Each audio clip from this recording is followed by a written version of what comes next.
Welcome to all of you today to this morning's class. This is a real treat that we have today. We are going to be having two classes today, now, and also later this afternoon on the topic of Patanjali and the Yoga Sutras. Now, with us today is a very special guest that some of you have met before, I'm sure, but perhaps some of you have not met. Today with us to present the majority of this class, taking most of it, will be Nayaswami Asha from Ananda, Palo Alto in the United States. And Asha has been with us, with Ananda, for 40 plus years and has known Swami very closely, served as his secretary for some of those years, and was very instrumental in the founding of Ananda Village. And in the 1980s, I don't remember the exact date, her and her husband, David, were sent to Palo Alto to start that center, which has flourished in the years since. She also was instrumental in starting some of the other Ananda communities as well. Throughout all these years, she's become noted as, I think, one of Ananda's best teachers. She is able to present the teachings in a very clear way, a very lucid way that people can grasp them. And I think this is also probably a mark of her attunement with Swami, because Swami does this also as well. Swami has often said that he tries to write his books so that they sound as simple as possible. But of course, simplicity is deceptive, because it's actually quite difficult to make something that can be quite esoteric, accessible to the average person or the new person coming to those teachings. So today we're going to tackle, and Asha is going to tackle, this topic of the Yoga Sutras, Patanjali's Yoga Sutras. And it's apropos at this time because Swamiji just recently has finished this book within some months before, demystifying Patanjali, the Yoga Sutras. And it's, I would say, for those of you who have not read this, and reading is not really the right word. Studied this is perhaps a little bit better. Meditated upon this. Absolutely, if you're a serious student, you should do this, because it's a remarkably good book. Many years ago, of course, people that take up yoga, we know about the Yoga Sutras, and so like many, I read the Yoga Sutras, but I can't say that I studied them. It's only recently, really, I have to admit, recently that I've studied them, because in the reading of the earlier versions, translations of the Yoga Sutras, I didn't get much out of it. It wasn't easy. They weren't all that accessible, although there are parts, of course, that are very, very familiar to all of our teachings, as you'll begin to notice as you read this. But it was not until Swami did his translation and explanation that they became very accessible. And one of my comments to myself as I was reading them, they seemed so familiar. So familiar to. I says, of course, they were so familiar, because I recognized in the Yoga Sutras of what, as Swami was explaining them, those very teachings that all of us have been practicing. I have been practicing for the last 40 some years, and what I've listened to Swami say, I said, of course, these are the Yoga Sutras. This is what we have been learning. This is what we have been practicing all these years. And so I recommend this very much to you. But in a sense, it should be that way. It should be recognizable. Because what Patanjali was laying out was the process by which all souls come to God. Paramahansa Yogananda said, and he says this in his preface, or Swami says this in his preface, that Master had said that the religion of the future will be self-realization. Now, not an organization, self-realization, but that process, that inner awakening will be the religion of the future. And Swami goes on to say that what Patanjali has done is shown the way, shown the path by which that realization takes place. And this takes place for all souls, whether one is east, west, north, south, wherever one is born, whatever culture, we all evolve spiritually toward that ultimate goal along the same pathways. Culturally, of course, it takes different flavors outwardly, but inwardly, that soul evolution is universal. It's a universal principle, and it'll be a principle now. It'll be a principle in the future. Just it was the very same principle that the sages and the saints, those prophets and avatars who came way before us, also espoused the very same teachings, and in their own time and circumstances, in their own language and culture. So this, in a sense, when I read and studied, began to read them most recently, it seemed very much familiar. This is the essence of our teachings. This is what Master has been handing down to us. Now, added to that, I realized Patanjali had given us you might say, the process or the roadmap of how the soul evolves in its quest to merge back into God. But then I realized too, Master had come, and our gurus had come, our line of gurus came to add something to that, to give us the techniques to be able to walk that path. But yet that pathway is something that is, you as you begin to study these teachings, will begin to recognize, if you've been studying these teachings of our masters for any length of time. Now, in the past 2 months, we here at Ananda, at the ashram, have been studying the Yoga Sutras on Wednesday nights. This will be, we didn't quite finish. There was one more session, but it's at the very last. I'm going to let you read that on your own. You might say that these classes today are the culmination of that study group that we've been having for the last 2 months. And so in a sense, we're summing that up with today's retreat and today's classes. Next week, as long as I have so many here, we will then begin, next Wednesday, we'll begin our series on leadership. And so you're all invited to that on Wednesday afternoons, those of you who are here. Now, to proceed with Patanjali, I would like to just give a few personal impressions, and then I'm going to turn it over to Asha to do the body of the classes. But just a preface, you might say, an introduction preface to what Asha might say. When I read the Yoga Sutras recently, I mentioned that they seemed very familiar. This was true. But the feeling inside that I came to as I began to read them was actually a spiritual feeling of hope. I felt hopeful. Now, one is you might read those and you might say, oh my goodness, this is so exalted. And it might be daunting or off-putting, perhaps. But for me, no, it was actually hopeful, because I was seeing it, because with the way Patanjali describes the Yoga Sutras and this process to God, he describes it so matter-of-factly. Of course. And that implication is, of course, this is the path for all of us.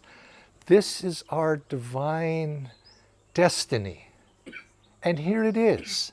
And he didn't speak, and this is what I appreciated, you feel immediately, he wasn't speaking philosophically, theoretically. It wasn't like that at all. It wasn't say, well, this as opposed to that. He was saying, as a person would who has walked from here to there and tells a person, oh, along the way, that was there, this was here, that was there. And you'll notice it as you go along and you'll get from here to there. Very matter of fact. And the implication is, this is for all of us. Everybody. This is the path all of us can take. And he begins right off the bat with the Yoga Sutras are divided into 4 books. And the first one, Padas, the first one is Samadhi Pada. And he puts it out there that we think of samadhi as maybe sometime, some future lifetime, far away, that's a goal. And he lays it right out there, samadhipada, this is for everybody. Samadhi is what should be available to all of us. And it is available to all of us. Not should be, it is. It is available to all of us. It's just that there's something obscuring, something in between us. And all merely, I mean, I know I'm making light of this, but it's as if, remove it. Remove it. Not so hard, maybe. Remove it. And there it'll be. So he begins with the highest, you see, the highest vision. That's there for all of us. And of course, what that little bit that's between us, of course, is those likes and dislikes, the vrittis and so on, which I won't go into in that detail. But he makes it accessible. I felt that, at least, when I thought, I can do this. Well, you know why? This is something for me. And so he goes on, and of course, and he says in there, I think it's in the third aphorism, once attained, the sage rests calmly in his inner self. You know, and I thought, yes, just a matter of attainment. So then he goes and he lays out this vision for us. And then in the second book, he lays out the pathway, the steps. You might say the sadhana. First one, samadhipada, second one, sadhanapada. He lays out the steps. And basically, the theme that I noticed running through that second book is this little difficulty that we have. Now, I'm saying that a little bit jokingly, that little difficulty, that theme of difficulty, ego. Ego. Now, that little ego floating in the cosmic sea, and so basically that prevents us. And what is ego? Master, I think, defined it very nicely. He said, ego is the soul identified, or that infinite self, that of our reality, identified with the body. Physical body, but you might say more than physical body, this personality, this identity, all of these things. This who, you know, John Smith or Mary Brown or whatever the name might be, we identify with that. It's that false, it's not the reality, but it's a false identification. So you see throughout these steps, this sadhana that Patanjali is describing, what he's underneath it, you'll see, don't do those things that are going to reinforce that mistake that has bound us into this world of Maya. Don't do those things. And that's what don't steal from your neighbor, you might say, because all you're doing, it's ego. You are all of those yamas, and you go through. What you're doing is you're reinforcing your sense that you and I are different. You are not I. We are separate. I am this separate reality, independent of you. And anything, and all of those yamas, you look and you study them, all of them say avoid these things because they are going to reinforce that delusion within you. And again, then he goes on to say other things, do these things instead, because they will help you get rid of that delusion, that you are separate from one another. You are an individual being. Ultimately, then, sit still, asana. Sit still and dump that body. Get rid of that body. Don't disassociate yourself from that body. The body, identification with the body, maybe I should say. Asana, keeping still. And you go beyond that physical body. Go beyond the breath. Cut that cord that ties you to the body. Pranayam. Go beyond it. And then once we can dump we can dump the body in its essence, is what is being said, and then we can interiorize. Then we begin to go within in that state of pratyahara. That is, so this, in a sense, look as you read and as you study, notice that theme It's ego. That's the sadhana pada, getting rid of that ego, going beyond the ego, and doing those things that will help you to do that. That brings us to the third book, which ultimately, Vibhuti pada, which Vibhuti, valuable, or Swami says, accomplishments. Now, interestingly, notice where that starts. The Vibhuti pada starts after he has discussed everything up through pratyahara. Because now, when pratyahara, true interiorization comes, when we can, at least for a while, set down the ego consciousness. Then, set down the breath. Set down that sense of individuality and interiorized. Once we've interiorized, then, and he goes on to explain in that third book, then the accomplishments. What happens then? The valuable things come. Those valuable things come, and there's a theme that also I noticed going through that. And of course, he goes and discusses all the yamas of attunement with this, attunement with that, and all of the various things that come once we learn to be able to interiorize. And that theme there is attunement. Attuned to this, attuned to that. And it gives all the various examples of how, once we've interiorized, how the possibilities and the accomplishments are available to us and what happens at that point. And as I began to read that and study that, I kept coming back to how important it is, a central discussion that we always have in all of our teachings when we're bringing people along, the importance of attunement. And it inspired me to think of attunement in a very deep way, because ultimately attunement with this or that, and he gives all these examples of you attune with this and you have that, you might say, accomplishment. The real attunement that we are emphasized to us is attunement with the Guru. Attunement with the Guru brings all accomplishments. And so in a sense, the importance of that quality was stressed to me in my reading and studying of Patanjali in that third book.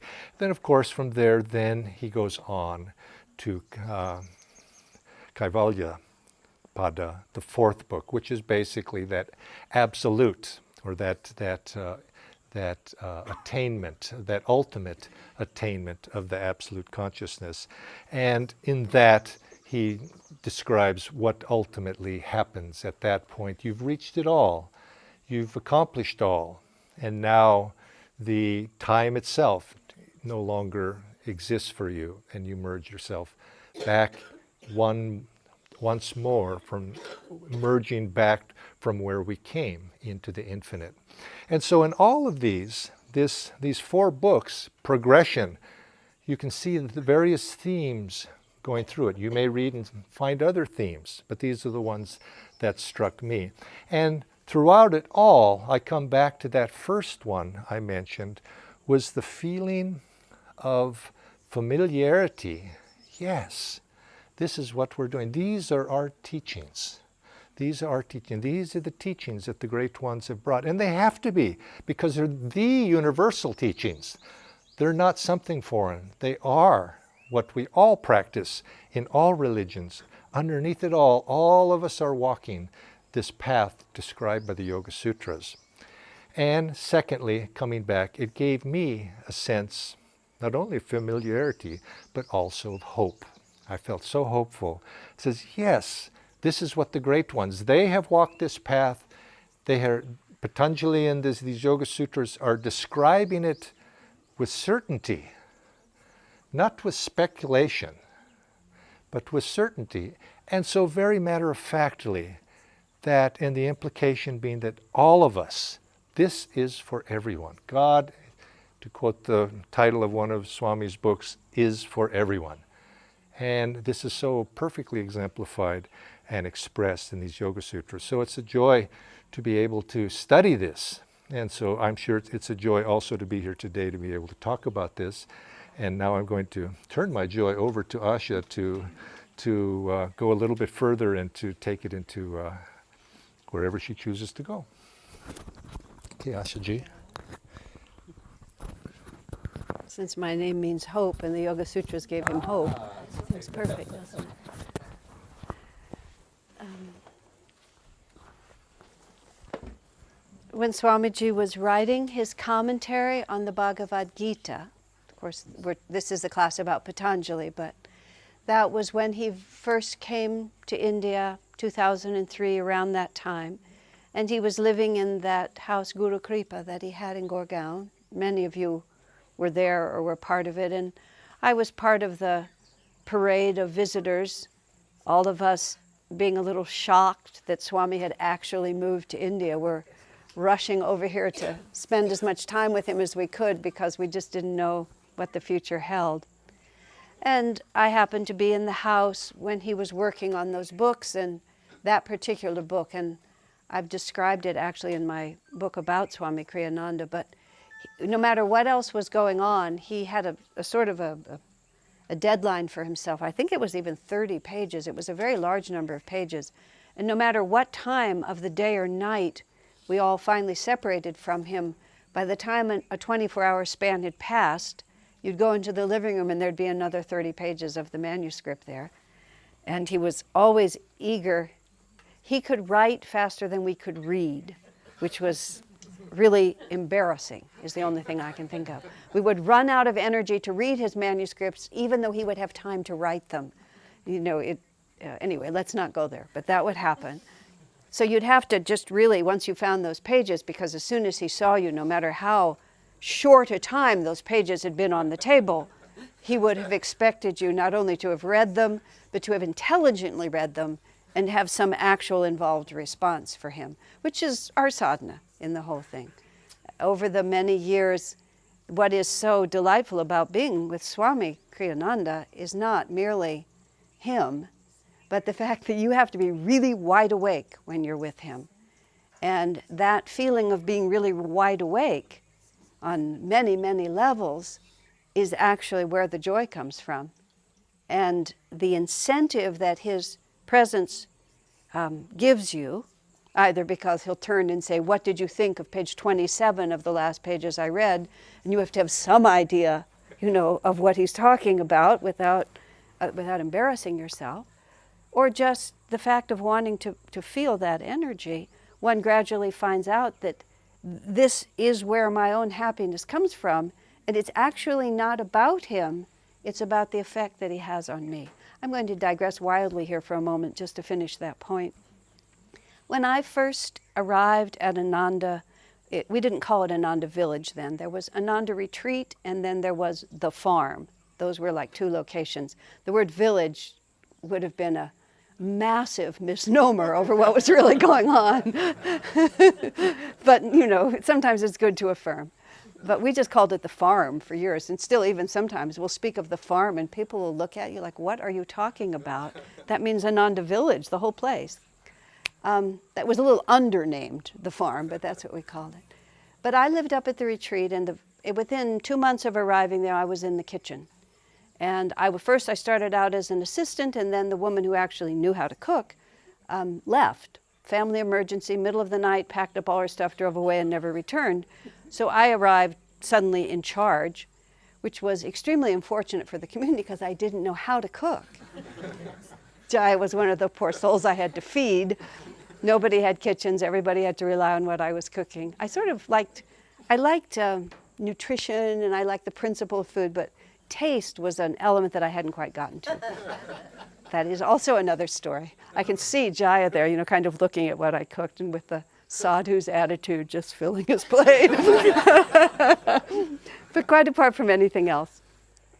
Swamiji used to give Sunday service, Sunday satsang, at the meditation retreat every other Sunday. And in between souls like us, in our I don't know how to say it. We were younger, that's all. We had virtues, some. And so we got to practice on everybody. And when Swamiji would give service, he would stay for lunch. And because it was my job to cook, I would get up early on those Sundays. I would make the best meals I could, marvelous, I started to say. Eventually I got to cook well, but I would put absolutely everything I could into it because Swamiji was there. On the Sundays that he wasn't there, I would wander into the kitchen half an hour before and just put anything on the table. Then gradually it occurred to me that this probably was not pleasing to Swamiji. At first, everything, I thought this was such a good thing for him. It was not pleasing to him for several reasons. God is in everyone. He wasn't there for his own self-aggrandizement to be considered important. And secondly, it was terrible for me because my incentive to put out energy was my devotion to him. But what excuse is there ever not to put out energy?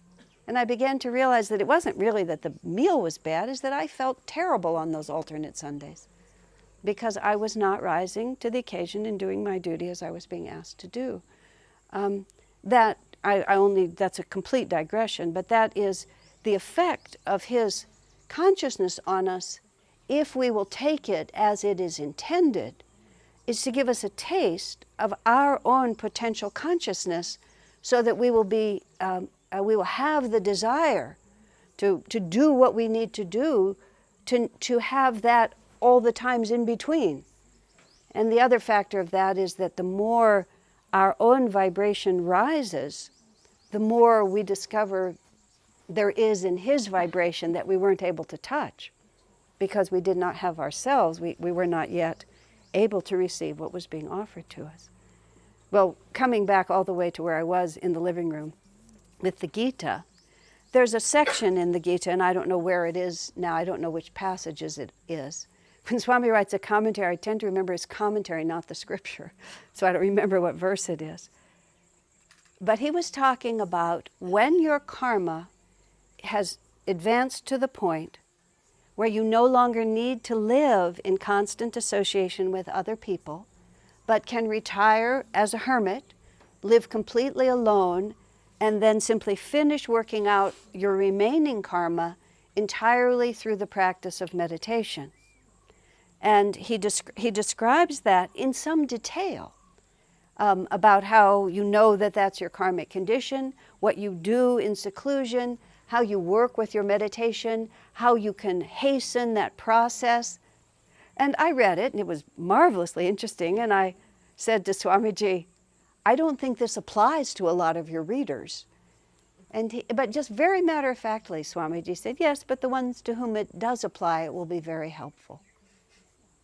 And I suddenly had this picture again, and this is a little bit of what Jaya was talking about the nature of Scripture, and why it is, through all these centuries, that people have such a passion about Scripture.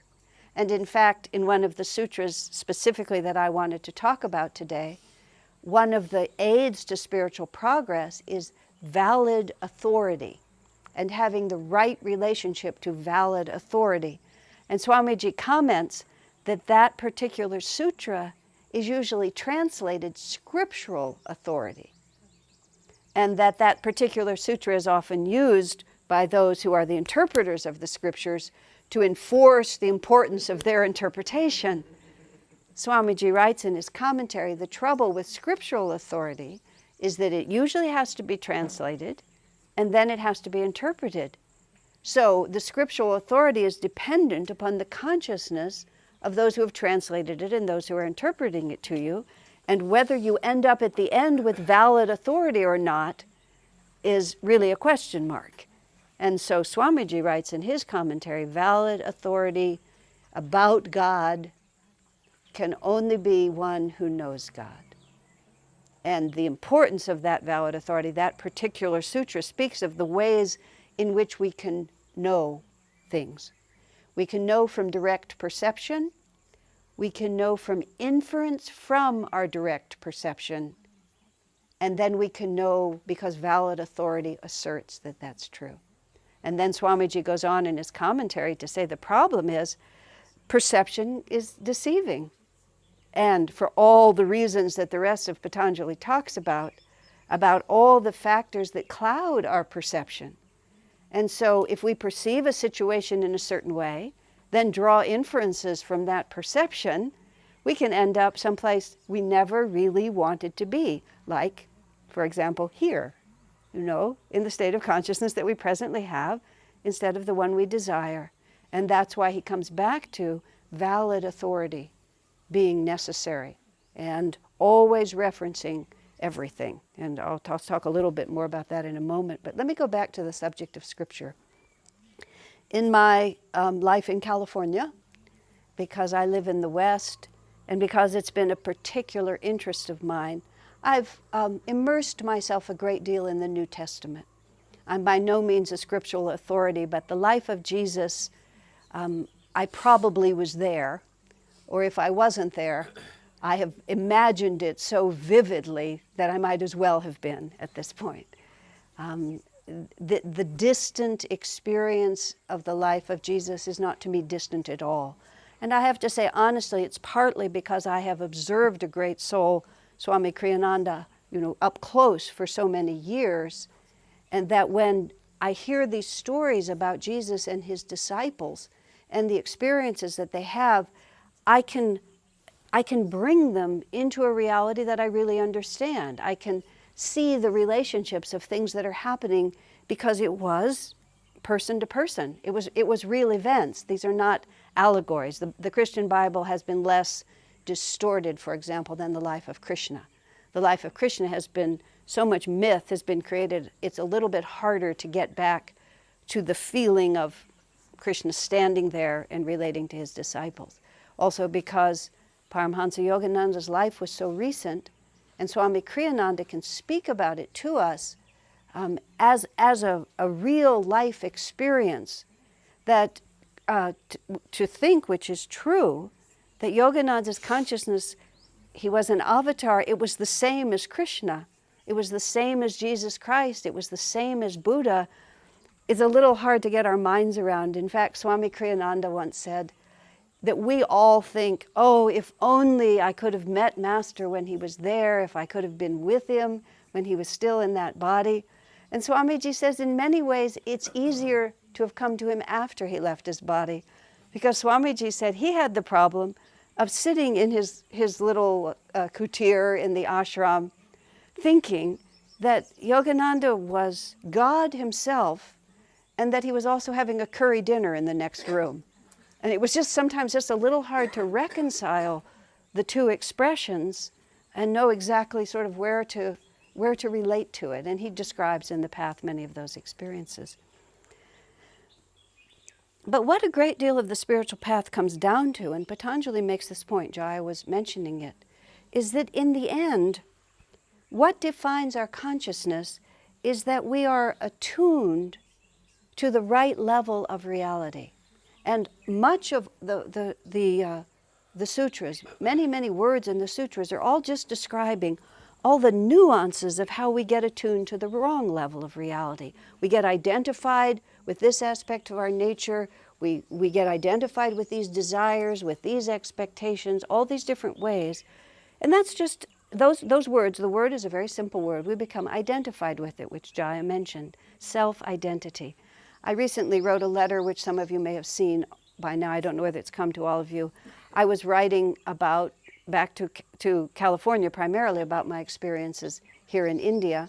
And as many of you know, even though I visited India many times, for me to be speaking not in our ashrams, but beyond our ashrams to the public, is a new experience for me. And I'm conscious of cultural differences. And all my friends who have been living and working in India for all these years, we've all talked about cultural differences. So when I was in Chennai, and Swamiji was giving his lecture to that huge audience, and I had my little 3 minutes, I was supposed to stand up afterwards to introduce myself and invite people to classes, I was conscious of being in a place I had not been before, and trying very hard to be in tune with where I was.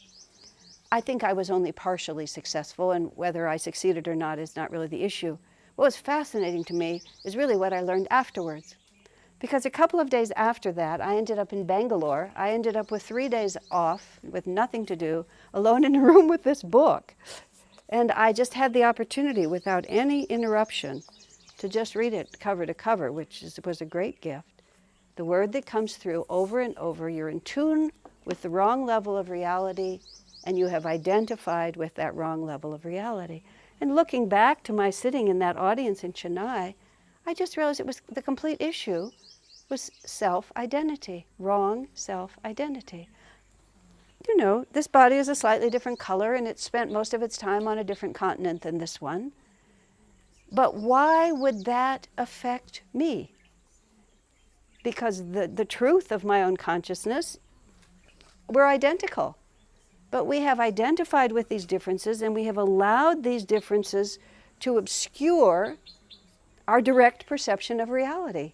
Just as what Patanjali tells us, we have looked at reality and misinterpreted it because we've been doing this for a really long time.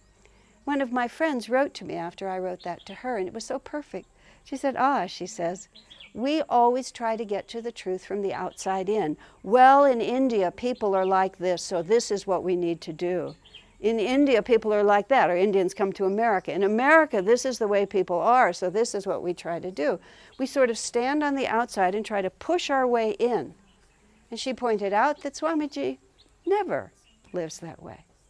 Swami lives in the center of his spine, and wherever he is, from that center, he's immediately in tune with the center of everyone else, the point of unity. What a more helpful way to live altogether. And then, as Patanjali tells us over and over again, all our suffering comes to us because we have identified with a reality that's on the outside of us, our relationships with other people, their point of view about us, whether or not my talents are recognized, whether or not I get the position I think I deserve, whether or not the hot water comes on in the morning. I mean, I was sitting by the internet cafe and Michael, who is of a practical mind, looks up and he says, look at the electricity. And I don't even think about these things. And the light bulb is going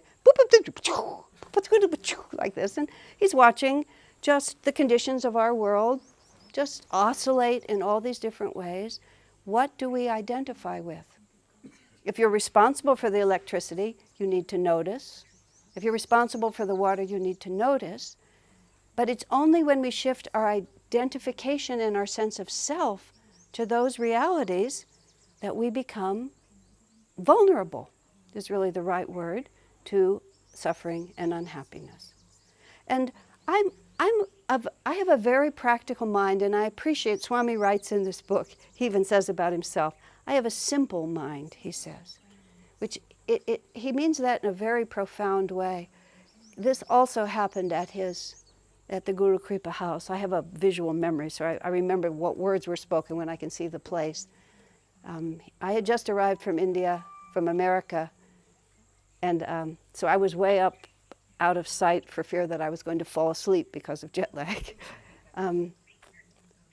And he just said, in the course of a satsang with the community, it was about 30 people, he said, because this world is so complex, we naturally think that the creator of this world is also complex.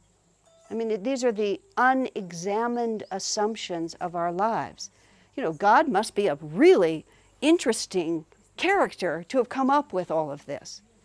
He said, but the truth is exactly the opposite.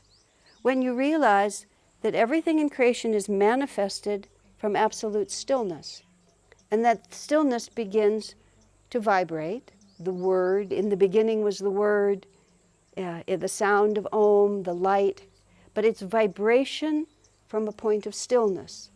The more you get involved in the things of the world, I am a man, I am a woman, this is my wife, this is my husband, this is my house, this is my children, this is my money, this is my position in the world, this is my creative work, the more oscillations and variations there are. You know, many of us have enormous intersecting threads in our lives. And all of those are the oscillation of the one reality. The closer we get back to the source of that movement, and the closer we get back to it, the closer we get to stillness, and the smaller and smaller the movement. You see, the simpler it gets. So that very reality that we imagine to be complex is exactly the opposite. It's the essence of simplicity. Living with Swamiji all these years, so many times in the very early years of Ananda, when he was much more centrally involved in solving problems, the best and the brightest of Ananda, which were, pretty solid, capable folks, would be absolutely up against it. There would just be no solution. And somehow or another, he would say, well, come for tea at 4 o'clock. That would be the answer. And we'd come to tea for 4 o'clock. And Swami would look at exactly what all the rest of us were looking at, and he would just see a way through it. I mean, that's not like once, like over and over and over. And as soon as he would recommend his answer, it would just be so obvious. How could we not have noticed that you just organize it like that? But we were living in complexity, and he was always living in simplicity. This is the entire message of the Patanjali Yoga Sutras. Everything, just as Jaya described, is that yoga is the neutralization of the vrittis of feeling, of chitta, that everything resolves into stillness. And as soon as that happens, we know who we are. But the marvelous thing about Scripture is that it's directional, which is to say, even though the state it describes is absolute, as long as we're moving toward that, moving from complexity back into simplicity. That night when Swami made that comment, he made it just sort of in passing. We think God is complex, but God is the essence of simplicity. Then the next morning he said, I don't think most people realized what I said. And he said it to me again. He said again, God is simple. Now, that's such a simple statement, you hardly even know what to do with it. But when Swami writes, I have a simple mind, and he's talking about wending his way through the chaos of wrong translations of Patanjali's Yoga Sutras, he says it must be simple. Because if it really is going to bring us back to God realization, it must have the quality of that realization. So I was talking a few minutes ago about reading the Bible and working with that. In America, where there are a lot of, and there's probably actually, I know they also exist in India, they exist everywhere, the fundamentalist type of religious person who needs to hold on with both hands to some exact definition, and it's not wise to undermine that kind of faith, because a person who's that rigid in their faith, that's the only kind of faith they can have. So best to just let them work it out in their own way. But because of that, some people in America that I see, they just read the Bible all the time. I always think, how boring. How can they just read that over and over again? Well, there's a quality to Scripture which is only incidentally about the words that are on the page. And we talk about being in tune, and Patanjali eventually tells us that everything about your spiritual life is what you have chosen to be in tune with. And Swamiji brings into his commentary Yogananda's statement from Autobiography of a Yogi, which in many ways is the only sentence you need for your whole spiritual life.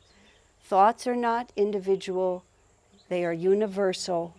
We merely attune ourselves to that level of consciousness which vibrates with our desires, our self-identity, whatever it might be.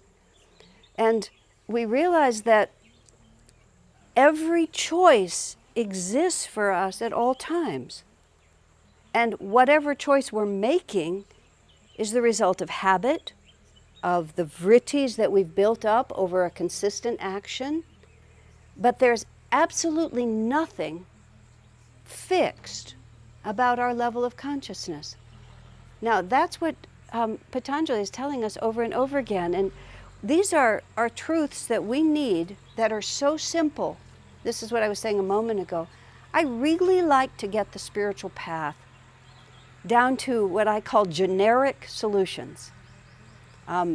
Take the subject of karma, for example. We get really interested in karma, especially when we first start. It's just such a fascinating subject. You all grow up with past lives. in America, there's a huge business about talking about past lives and telling people what their past lives are because it's such an exotic reality. And naturally, one wants to know. And of course, one hopes to hear flattering, marvelous stories about one's own hidden potential that's just waiting to be recognized. No one makes any money by telling you that you were made in a hotel and then you were a gardener at this estate. They tell you that you had these dramatic lives here and dramatic lives there, but we get so fascinated by it. And then we want to know our astrology, and then we want to know, our aura field and all these fascinating things, which no harm. I sort of consider it, you can watch movies or you can find out about your past lives. I mean, I call these entertainments. They're not serious sadhana, they're just entertainments. Although occasionally you learn something that does, crack the shell a little bit and let you through. But after a while, I've really come to understand, and this is what I was saying about generic solutions. Patanjali is the most generic prescription for spiritual realization that I've ever read, because his answer to everything is pretty much the same. And just like Jaya said, he just distills it down so far that the more central the truth, the more universal the application. And that's why Patanjali's Yoga Sutras have endured and gained the respect they had for so long, because he has brought it right down to its essence. And speaking of karma, as I was going to say, the goal of the spiritual path is to always be receiving that vibration of Satchidananda, ever existing, ever conscious, ever new joy. Thoughts are universal. They're not individually created. It's always there. I love to think about the fact that if in this particular moment, Yogananda were still on the planet and he just wandered into this room, he would be standing right here, but he would be perceiving a very different reality than the rest of us are seeing. I was with Swamiji once at a particular satsang, and there was a very, very deep vibration that night. And he just looked out at us, and let me see if I can say this accurately. And I can't think of the exact words, but the way he put it was, if you could see yourselves as I see you, that was the words. If you could see yourselves as I see you. And actually, I remember what this is about. A woman told me that for a moment when he said that, she actually felt that she slipped into his consciousness and she saw the room as he saw it, just for a moment. And she could see the people in it, but they weren't, I look at all of you and what I see is your face, but she said what she could tell was that what he saw first was the vibration of light, and then the face was the shadow behind that light. You see what a complete reversal that is? But that is not a reality that he creates. That is a reality simply that he perceives. What gives him the capacity to perceive it?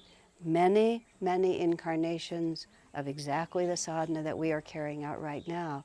He has simply trained himself to receive a different level of reality that is right there for us to perceive at all times. So bringing it down to where I live, our goal, the entire goal of the spiritual path, is to not allow anything to disturb our connection with the awareness of our infinite self. We can read, we can say, if we're clever with words, we can even try to persuade others. Satchidananda is the only reality. We are one with the infinite bliss. God loves you as much as he loves the greatest saint. All of these different words. But minute by minute, our spiritual path has a very simple challenge. What level of consciousness are we receiving? And I'll call it a game, the game that God plays with us, the training that Divine Mother gives us, is somewhere along the way, which is why we get on the spiritual path, we get that. We figure out, happiness is inside. And somehow or another, all these things I'm trying to get through all these experiences are really already within me. and that all that I'm ever experiencing, the only unifying demographic factor that I've ever been able to find for Ananda, and it applies worldwide, is not race, culture, education, financial, anything. It's that little shift. Oh, life is about my inner consciousness, and from that point, the outer consciousness becomes relevant. Not, it's about outer consciousness, and then inner consciousness matters. One of my friends once accused the Ananda temple of not fully supporting what they call in the West family values. You know, in the West, because families are falling so to pieces, some of the churches are holding strong to family values. It was an odd question because, of course, on a certain level, we favor, loyalty, self-restraint, respect, discipline, obviously. But I had to also say, no, you're right, because no external reality is more important than inner consciousness. That's, of course, can be very conveniently applied and wrongly applied. But from the point of view of self-realization, the unifying factor is inner consciousness. That's what Patanjali emphasizes over and over and over. Not what are you doing, not how are you doing it. What are you identified with? What is your inner consciousness? And all of karma, no matter how complex it appears, no matter how exquisitely written the plot is, and often the plot is just exquisitely written. One of my friends came to me and he was so upset about the way he'd been treated in this certain circumstance and how so-and-so had really done him wrong and all of these things. And I said, oh, this is a wonderful test because you're right. Everybody else has behaved badly. This is completely unfair. And that is so entirely irrelevant to what's being asked of you. And those are the best kinds of tests when you're so right. I remember once, my husband and I have always worked as partners, and there was a brief period of time when he was actually my boss, which we both realized was not a good plan. Not a good plan. So he came to me and he had to deliver a message that I had to take on a certain assignment. And I was really peeved. I can't remember now why I was so upset or what it was, but whatever it was, it really annoyed me. And he was in the position of having to enforce the decision, and he began to become a little unsure that he ought to enforce the position because he was flipping between being my boss and my husband, which is, I joke, if any of you have marriage partnerships that are also working partnerships, I'm going to just go way over here and give you this piece of advice. This is what I finally was able to say to my husband. You are excellent at keeping one reality foremost at a time. Sometimes we are working partners, sometimes we are husband and wife. I, by contrast, keep both of them at all times. and that is the problem, because when you treat me just as if we work together and I'm not your wife, that really doesn't work for me very well. So to his absolute credit, he integrated that reality. He's done very well since. But there he was, just being my boss, and became very insecure about also being my husband. And he said, you don't have to do it, you don't have to do it. And then I said, no, the problem is I know that I have to. If I didn't have to, it wouldn't be a problem. It doesn't matter if you're right. It really doesn't matter if you're right. It doesn't matter how you feel. Anything that can toss you off of your awareness, of your union with Satchidananda is your problem. And you can just save yourself so much time and energy and emotional capital. You don't have to analyze anything. Doesn't matter. If it has thrown you off of your relationship with Satchidananda, it's your fault. It's not your fault in any external sense, but it's your fault and it's your problem. And until you solve that problem, all other problems are irrelevant. Because in the end, that's all that matters. This is how Patanjali writes it. He describes our vrittis, painful, painless, the false memories, the false impressions. But every one of them is just to bring us back to this utterly central point. Now, I, like Jaya, have never even looked at Patanjali in all these years. Even there were these notes from classes that somebody took that Yogananda gave about the Patanjali. People would talk very knowledgeably, and I never, paraded my ignorance, but I would just simply be uncharacteristically silent when the subject of Patanjali came up. I couldn't find it. I couldn't find his consciousness. And what the power of Scripture is not merely the wisdom, because the words in this book are really short. Patanjali's words are really short. Swamiji's commentaries are not all that long either. I mean, the whole book is kind of skinny. But what it has the vibrations of a master in it. And when a master says, God is love, all of a sudden you say, oh, God is love! Thousands of times you've heard it said. But when somebody says it to you, who knows what they're saying? And when Patanjali tells you, oh, the only problem is that you identify with the wrong things, at least for me, all of a sudden I said, oh, the only problem is I identify with the wrong things. Well, now that's settled, Now, between the moment of revelation and the rest of my life, but God is simple. And when we get the really simple solution in our mind, it may take a tremendous amount of effort to get there. And some of the other things that we've learned may be part of how we get there. But we never really confuse. We really never get confused. This is what I like to say, is that the spiritual path is not easy, but nor is it complex. The spiritual path is actually very simple. It's just not that easy. But you see the difference? And it just gets much harder if you also make it complex. There is a beautiful story that was told to me by Hari Krishna Ghosh. Hari Krishna Ghosh is Master's younger brother, Sananda's son. I'll just say was, because he died maybe even as long as a decade ago.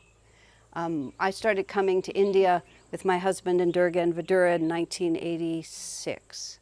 And we took pilgrimages to the places holy in the autobiography. So we started going to 4 Garpar Road, where Master had his boyhood home. And over the course of maybe 20 years, we went there a dozen times. We didn't go every year, but a little more than every other year. So when we first started going to Master's home, Hari Krishna Ghosh was the patriarch of the family, and he was there. And he would sit and tell us stories, because when Master came back to India in 1935 and 36, Hari Krishna was 15 years old. And he was very close with Master, and he went everywhere with him. And he in very sweet, devotional way, he would tell us lots of stories, which his son now tells when you go to visit the home. Now, Hari Krishna had a younger sister. Her name was Shefli. Shefli was like a dozen years younger than Hari Krishna. And so when Master came in 1935 and 36, Shefli was 3 years old. And everyone in the family considers Master their guru, and Shefli considers Master her guru, and she considers her one contact that she had with her guru was when she was 3 years old. And she doesn't have any memory of it, any conscious memory of it. I'm sure when she passed to the other side and had her life review, it was vividly present.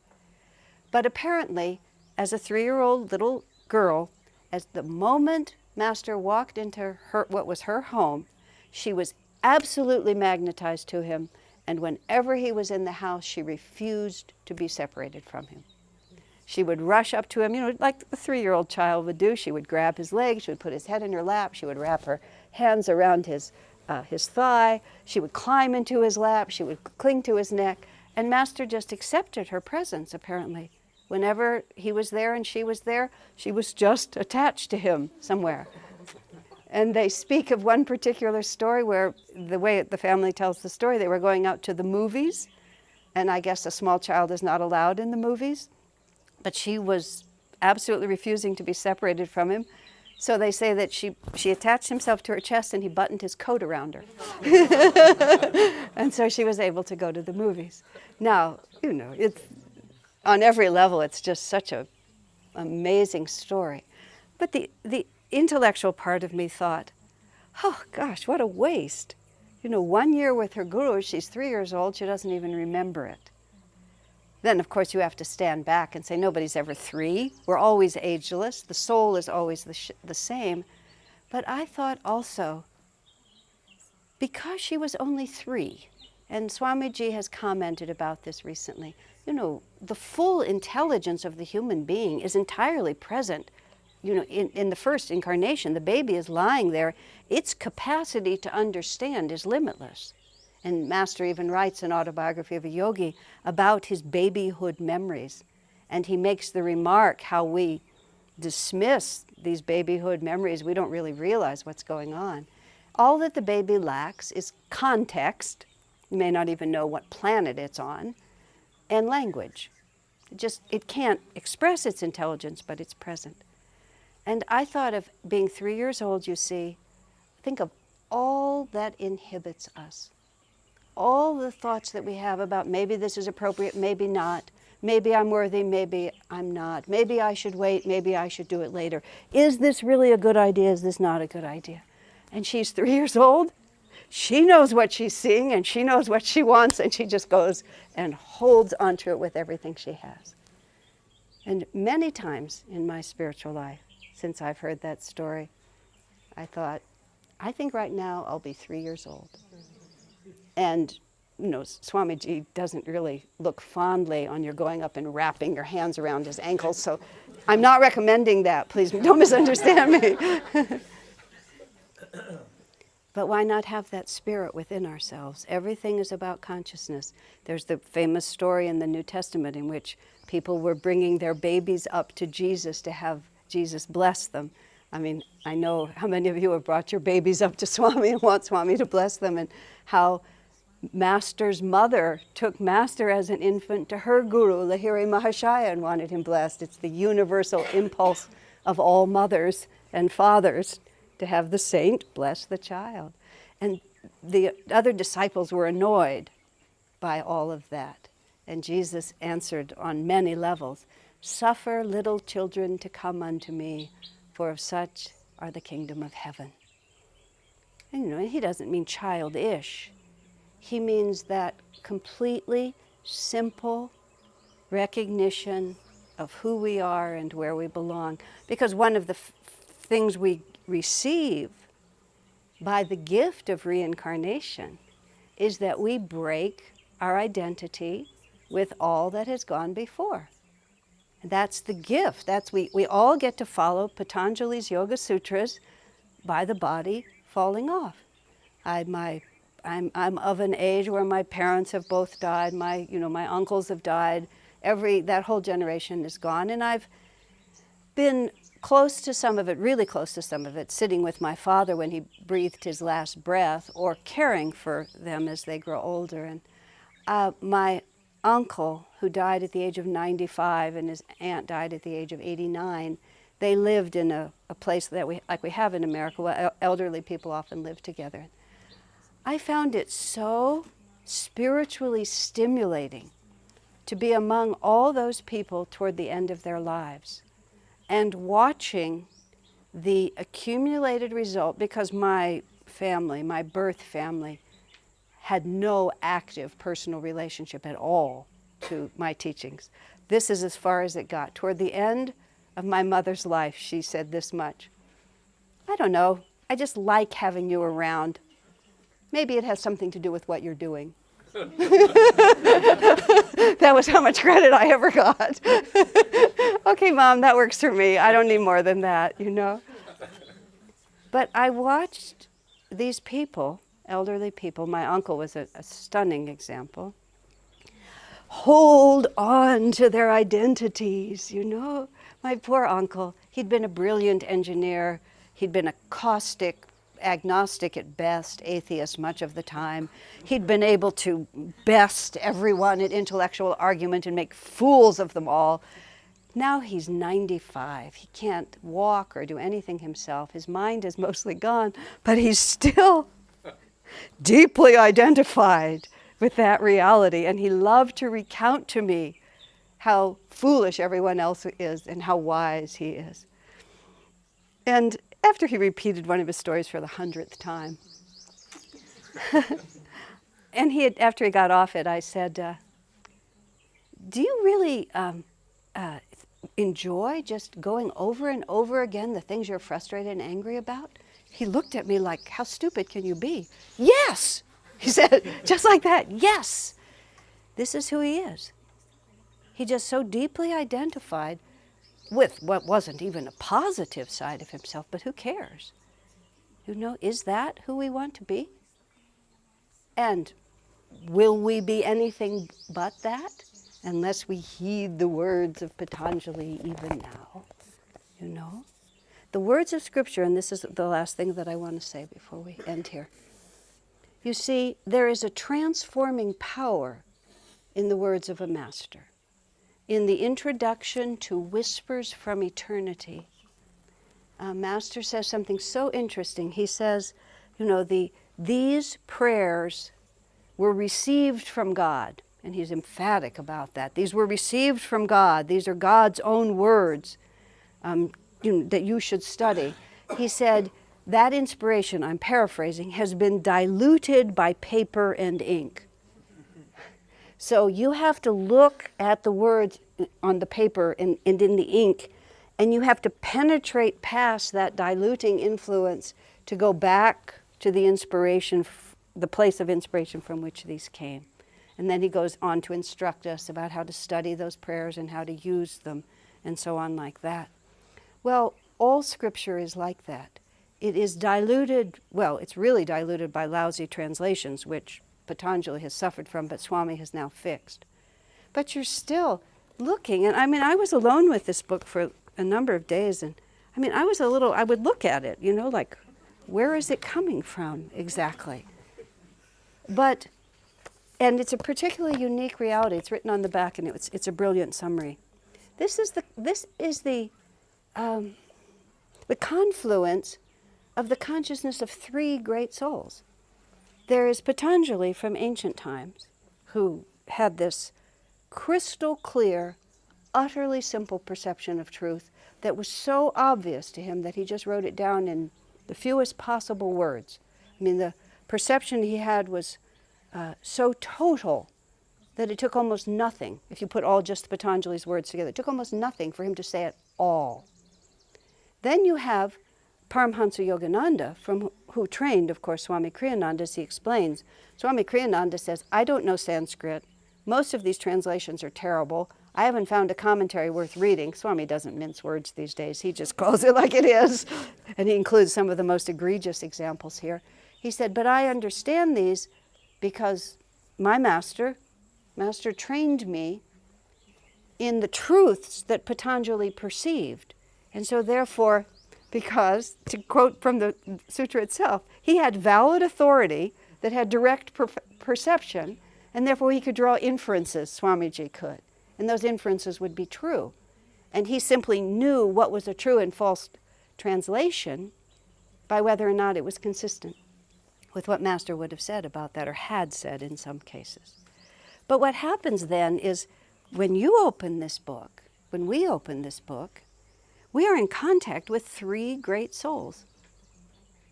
And the thing that we have to understand about these great souls, and this is the example of Shefli. You know, what Shefli, it never crossed her mind, her child's mind, that Master wasn't just as happy to see her as she was to see him. And you know, that was the little children rushing up to Jesus. Oh, look, there's just such a bright light. I really want that bright light. We stop and wonder. And in doing so, we tune in. We then attune ourselves to limiting self-identities other than, of course, I am one with the light, I belong to the light. But in this book, we are in contact with three souls, and all three of their consciousnesses have something unique to offer us. Patanjali offers us this, which for me has been marvelously stimulating. This just, I want to almost call it a black and white approach to spiritual life. You're suffering, it's your problem. There was a documentary I saw on television.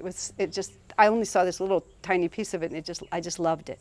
It was made by medical doctors, and it was about at least in America, the appalling end-of-life care in which everybody pretends that nobody will ever die and we will just keep treating them until their last breath, and then we will be shocked when they die.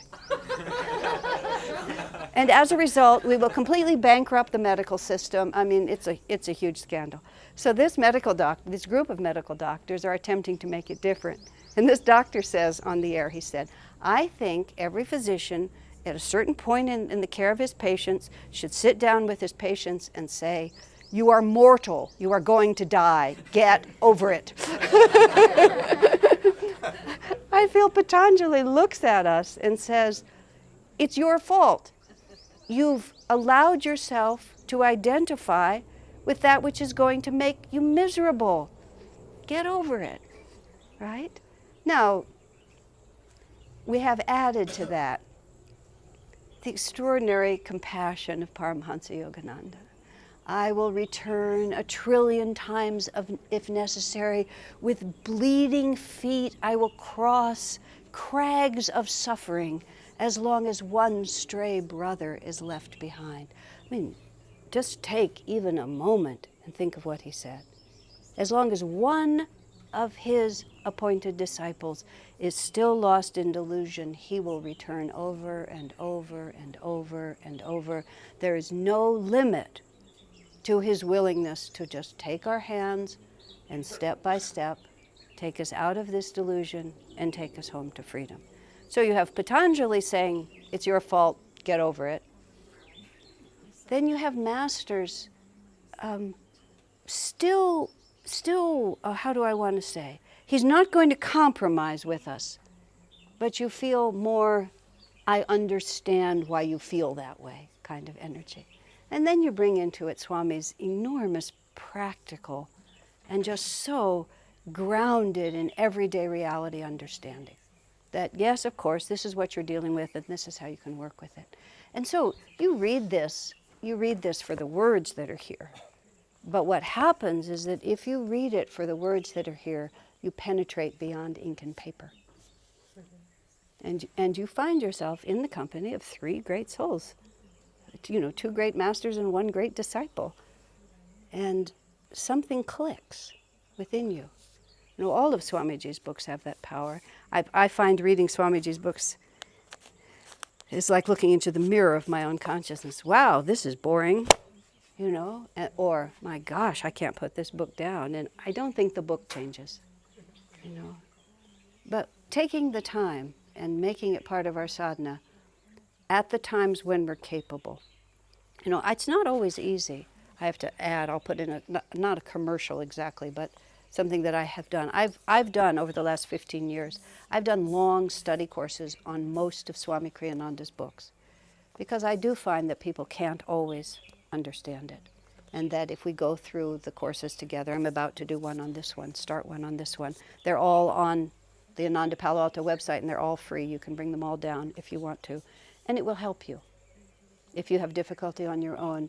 And with all my heart, I urge you to do whatever will help you, because this book and all the others, these are tunnels to the infinite. These are shortcuts to the infinite is what I mean. I had the picture in my mind of what they call a wormhole in space, isn't it? Where there's such a huge distance, but if you find the wormhole, you'll get past it like that. That's who the masters are. We're wandering around, looking through these long ways, and then Patanjali just gives us so many Yoga Sutras, says everything about it, and more than that, he plants in there the vibration of his consciousness. When you touch that vibration, all of a sudden, you know what he means, because you're standing in his own reality, and ultimately, that's the whole point.